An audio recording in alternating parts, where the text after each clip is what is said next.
That's it. Read. Remember, O Lord, the children of Edom in the day of Jerusalem, who said, raise it, raise it. In the day of Jerusalem, they said, raise it, raise it. Now, folks, we're talking right now,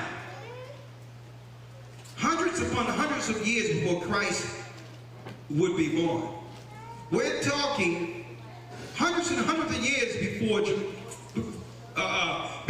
Edom would actually come against Jerusalem, 70 AD. So David prophesied the people who would take us down years before it happened. Edomites. You see, and that's why I wasn't going to sit there and argue back and forth with the rabbi and argue every point. What I did was I pulled up the history of Hyrcanus during the time of the Maccabean period and say, well, hold up. Here's some Edomites converting into Judaism. Okay, now let me go back to Sesame Street.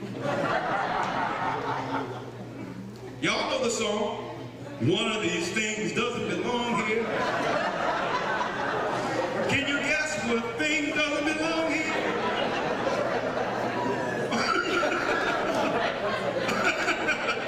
Y'all remember the song? I'm not speaking against you more so than saying there was a conversion that you agree with. So we're not going to convolute the waters and make it all gray and all that. No, we're going to have us understand the difference between a converted Jew and a bloodline Jew through genealogy. So we're not going to get that. Now, and I'm not going to say that a converted Jew is wrong. And I think that's where a lot of people are going off when it comes to arguing this point from an academia level.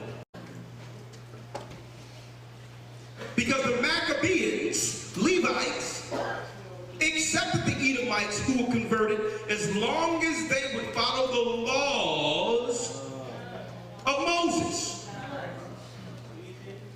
He allowed them to follow the law after the war and actually be as brethren Jews, even though they was through conversion and live in the land. So I'm not going to go against the conversion and say, well, that's anti-God, because I know it isn't. What I know is when Christ come back, all the Gentiles will be converted. They won't be Jews, but they'll be under one law. That's what the Maccabees were doing. See, but these guys said, well, no.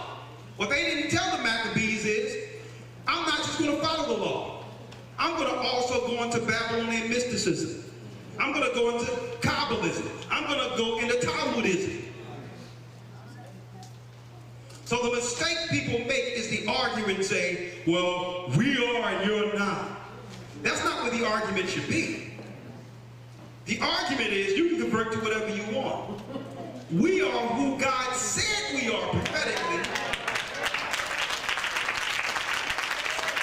Okay? And leave us alone to serve the living God who now called us.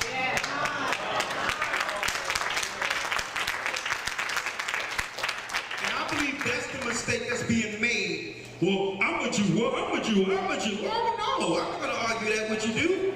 Convert to anything you want. Well, leave me alone to serve the living God, because we can prove we Israelites according to prophecy. And our Holocaust started a long time ago, 70 AD. And this is not to cast any dispersions or negative on any genocide or harm that could have happened through war with any people. We're not into that. But let's look at genocide equally here.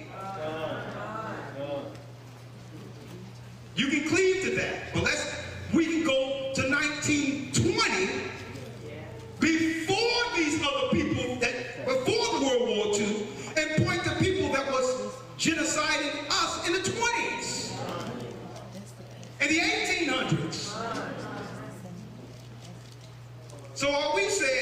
just back up off of us. But they say, but that's not good enough for them.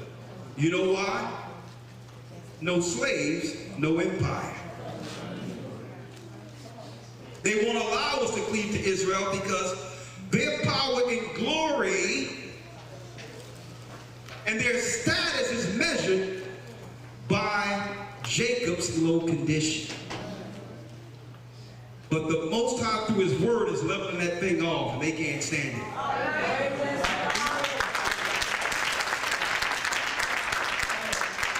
Right? Come on, other lawyer. Yes, sir.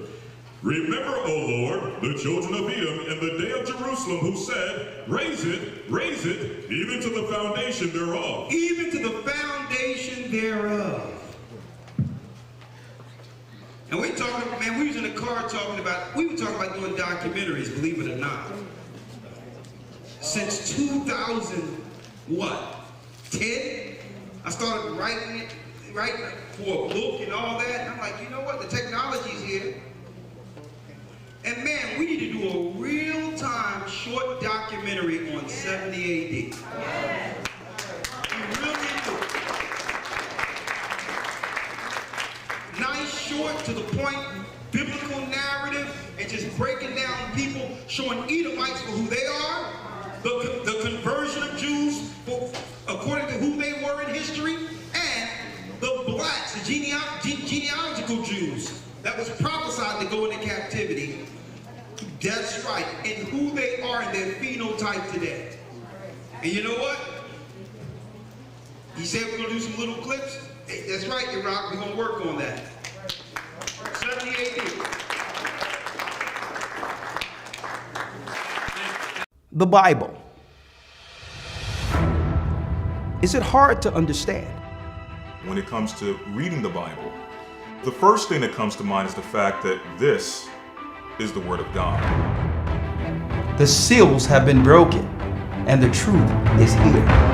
And when we go throughout the scriptures, when we go throughout extra biblical records, we find that the language that God employed, that He used to create the heavens and the earth, was the Hebrew language.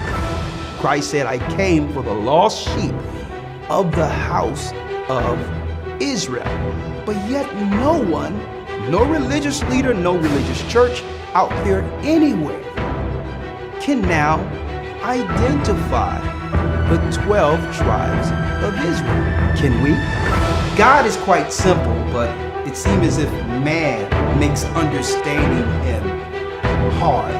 What are those mysteries? The truth of your book and the truth will make you free.